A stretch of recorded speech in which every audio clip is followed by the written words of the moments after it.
So often we see most investors trying to profit from the market rather than from any productive and intrinsic value the underlying company has. And it's to their detriment. These investors have forfeited the power to change the world using their hard-earned capital. As Christians, we can have a different view of our role in supplying capital to support businesses, one that's motivated by surrender and the opportunity to participate in what God is doing in the world rather than self-interest. But too often we feel like that surrender includes the letting go of rewards. But as we'll see today, it's not letting go of rewards, but rather trading up for something greater. When we seek eternal rewards by investing with a godly desire, it gives us boldness and courage to support things that might love our neighbor. When we trade up for a different kind of reward, we give God every opportunity for Him to partner with us rather than sitting back and suffering through paralysis by analysis. In Ecclesiastes, Solomon writes about the futility of wealth when it's pursued with self-interest. And I saw that all toil and all achievement spring from one person's envy of another. This too is meaningless, a chasing after the wind. How profound and convicting. Envy should not be the source of economic development. This posture is deadly. Instead, this pursuit should come from our desire to bring about God's kingdom on earth as it is in heaven. Our friend Finny Kuruvilla of Eventide speaks very well to this point, and he reminds us as faith-driven investors why we should be aware of the power of money and markets, though not fixated on them. Let's watch. So it's appropriate to ask the question, what does the Bible, especially the New Testament, say about investing? Now, I wish we were all in the same room so we could do this interactively. But be brutally honest and answer in your mind, what is the passage in the New Testament that most directly speaks to the topic of investing? Without any doubt or hesitation, I would answer, the passage that most directly speaks to investing in the New Testament is found in the Sermon on the Mount. It's in Matthew chapter 6, verses 19 to 24, where Jesus says, "Do not lay up for yourselves treasures on earth, where moth and rust destroy, and where thieves break in and steal. But lay up for yourselves treasures in heaven, where neither moth nor rust destroys, and where thieves do not break in and steal. For where your treasure is, there your heart will be also. The lamp of the body is the eye. If therefore your eye is good, your whole body will be full of light. But if your eye is bad, your whole body will be full of darkness. If therefore the light that is in you is darkness, how great is that darkness? No one can serve two masters, for either he will hate the one and love the other, or else he will be loyal to the one and despise the other. You cannot serve God and mammon." Wow, those are hard words. Especially hard words for us who live in such a prosperous society and who work in investing. That line, "Do not lay up for yourselves treasures on earth," rings in my ears. How do we process this? First, we don't want to run away from the Sermon on the Mount, but we want to face it head on. There's an author, Dean Smith, who says it well. The Sermon on the Mount has a strange way of making us better people or better liars. In my talk, I'm going to give you two ways how not to invest and two ways to invest. Basically, two negative principles and two positive principles. Okay, two ways not to invest. First, only let your investing be goal-directed toward a need, like saving to buy a house or start a business. We shouldn't have aimless piles of money sitting around. That's exactly what Jesus seems to be speaking against. We want to take Jesus' words in as natural a sense as is possible. We remember in another place with very sober language, Jesus speaks in the Gospel of Luke against a man who builds a second barn. We know that there's a type of blindness that money brings on a person that we have to be careful about. Did you also notice in that passage that I just read, the last line, Jesus does not say you cannot serve God and Satan. He says you cannot serve God and mammon. I love how someone put it in the early church, who said that mammon is, quote, "the form of idolatry with which the devil operates after the old idols lost their attraction to the Christian populace." We can call this mammonolatry. It's the new idolatry. One author also puts it well by saying, the world's religion is acquisition, it's getting, it's mammon. Jesus will not have his disciples believe the world's religion or be possessed by the secular demon of possession. There's a name for this doctrine. It's not very popular today, but it's called the doctrine of non-accumulation. We're supposed to live simply and give away as much as we possibly can. That's my first negative principle. My second negative principle is to not invest in ways that take advantage of others. In Deuteronomy chapter 23, verse 18, it says, "You must not bring the earnings of a female prostitute or of a male prostitute into the house of the Lord your God to pay any vow, because the Lord your God detests them both." God, in this passage, doesn't want money donated to the temple, donated to his house, that comes from sinful activities. And really, this is just common sense, isn't it? From simple love your neighbor thinking. We need to cultivate a sensitive conscience and not take advantage of others. Many people inadvertently profit from activities like abortion, pornography, or gambling. Surely there should be lines that we can draw. One of the things we talk about at Eventide is this analogy of a mafia wife, and we sometimes speak of how the mafia wife lives in a way that is very lavish. She enjoys the diamond rings and the fur coats and knows that something shady is going on the other side of the door, but doesn't ask the hard questions. We don't want to be like that. We don't want to live in ignorance with this vague sense of unease there. In fact, Jesus says elsewhere in Luke chapter 16, verse 11, "Therefore, if you have not been faithful in the unrighteous mammon, who will commit to your trust the true riches?" Okay, now I want to switch to two positive ways of investing rooted in the Christian faith. First, invest to serve the poor. This is a repeated refrain of Jesus, the call to serve the poor. I don't think you need me to convince you of how often he says this. He even speaks in Matthew chapter 25 of how the final judgment is cast in terms of how much we have served the poor and those who are imprisoned. My very first job after high school was working for World Vision, which is a Christian humanitarian relief and development agency. They do great work at helping the poorest of the poor, especially children. And there's, of course, a standard, very noble way of making donations to help organizations like World Vision. But there's an alternative path. It's not competitive, but it is complementary. Every year I go to Africa to help out with a church plant. And every time I go, I just got back a couple weeks ago, I leave with this feeling that I wish we could start hundreds of ethical, high-quality companies to employ the people there. That would do by far the most long-term good to promote human flourishing in Africa. After all, we know that work is a basic human need. It imparts dignity and purpose, self-awareness of one's gift, skills, and of course, the financial resources to put bread on the table. In the last decade, many thought leaders and experts have advanced sustainable business as the single best way to remedy global poverty. What an opportunity we have to create and fund businesses oriented at this noble goal.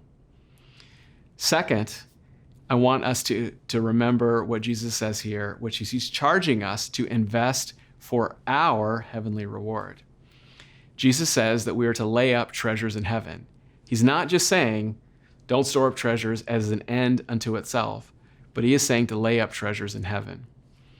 Now, I'm sure that many of you and many of us here would struggle to imagine exactly what Jesus means with this picture. Some people, even when they think of heaven, imagine it as people floating on clouds, singing songs, playing harps all day. John Eldredge puts it well when he says, "Nearly every Christian I have spoken with has some idea that eternity is an unending church service. We have settled on an image of the never-ending sing-along in the sky, one great hymn after another, forever and ever, amen." And our heart sinks. Forever and ever, that's it? That's the good news? And then we sigh and feel guilty that we are not more spiritual. We lose heart and we turn once more to the present to find what life we can. There's another part of the New Testament in Colossians 3 where it says, "Set your mind on things above, not the things on the earth." And we struggle with this. What are we supposed to think about? Are we supposed to think about people playing harps? Think about clouds, angels that look like chubby babies? I want us here to think about what Jesus is saying and to drill down on the concept of rewards. Jesus, in the earlier part of the Sermon on the Mount, has talked about rewards. He talked about the Father rewarding those who do their deeds not to be seen by people, but to be seen by God. And here again, the theme of rewards comes up again. The basic message of this passage is very simple. Let us exchange what is perishable and decaying for what is glorious and eternal. It could hardly be simpler. Most of us know this in our minds, but I want us to move this into our hearts so that when we read it, our hearts leap for joy. I mentioned that many people picture heaven in a more Gnostic sense, where it's this ethereal, disembodied existence. And you often, frankly, read that kind of language in modern books. There's a diminishment of the sense of physicality and placeness of heaven. And thus we are confused and go numb when we hear about heaven. Of course, the answer to this numbness is to appreciate that both heaven and earth are renewed. The new heavens and the new earth will have a more impressive Grand Canyon, a more picturesque Acadia National Park, and a downtown Boston, where I am right now, that will surpass anything that we can imagine. John Milton, the medieval poet, said it well. He said, "What if earth be but the shadow of heaven, and the things therein each to other like?" So what Jesus is telling us in this passage is to seek rewards in this next life, this unbelievably amazing new heaven and new earth. Now, the next challenge we have in understanding this is that some people don't know what to do with that. They almost feel guilty when they think about the concept of rewards. But I already told you, Jesus has repeatedly mentioned this concept of rewards in chapter 6 of the Sermon on the Mount. Are we supposed to do things that should be rewarded? The answer is yes. It is a kingdom mindset. We are supposed to do this. Is it selfish? No, of course not. Selfishness is putting oneself above God and others. In its proper place, we are supposed to use investing to seek eternal rewards. On top of it, look carefully at verse 20. Jesus says, lay up or store up, depending on your translation, for yourselves. Did you notice that? Those two words jumped out at me. For yourselves. Doesn't that seem almost selfish? We're supposed to do things for ourselves. How does this all work? Well, it's not a zero-sum game. In other religions like Buddhism, you're supposed to renounce all desire. They say that suffering comes from desire, so get rid of desire. But here, Jesus teaches the opposite. He promotes our passions and our desires. Rightly ordered desires submitted to God's will are good and proper and fitting. Dale Bruner says it well when he says, Jesus does not quash ambition, he elevates it. The Christian is to be ambitious, passionate, acquisitive, enterprising for the Father's approval, for the well done of God's final judgment. Thus, Jesus' ethic is not so much ascetic as it is athletic. With a similar idea, Randy Alcorn calls this concept the treasure principle. He says it very succinctly. You can't take it with you, but you can send it on ahead.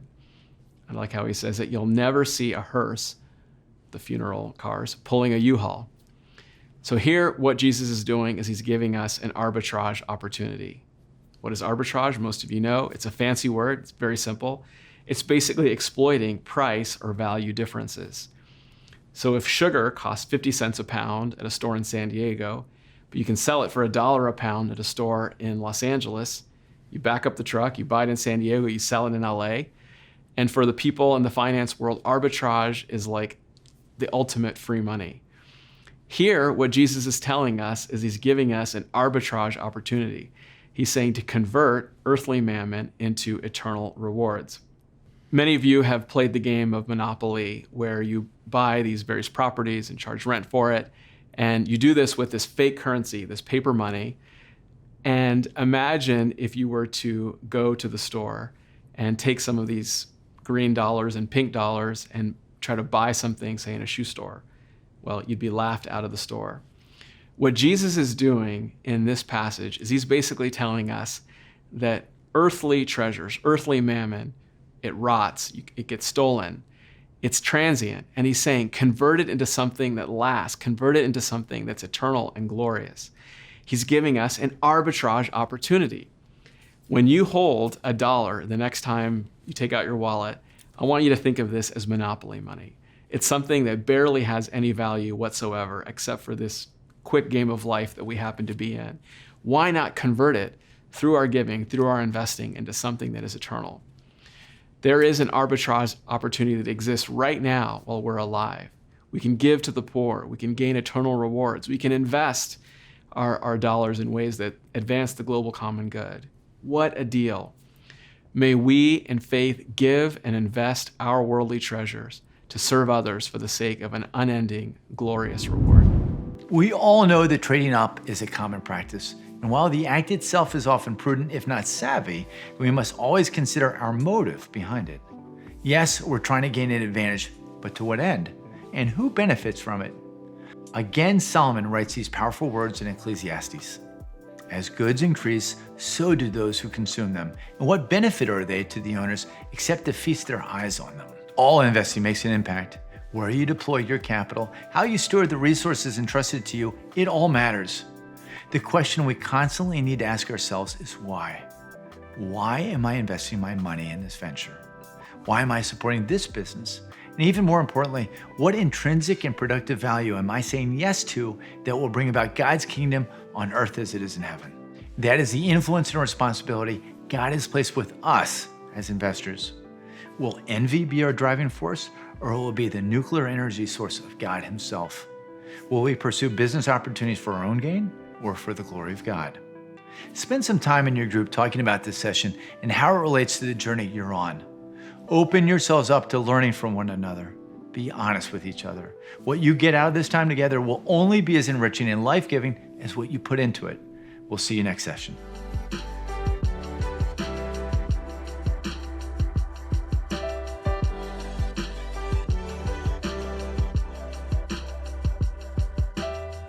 Faith-Driven Investor is a discipleship ministry from Faith-Driven Movements, a non-profit corporation whose mission is to inspire and mobilize people to use their time, talent, and resources to impact the world around them. The materials are for informational purposes only. All investing carries risk, so be sure to consult an advisor before making any investment decisions. Hosts and guests may maintain positions in the companies and securities discussed. For all other questions, please visit faithdriveninvestor.org.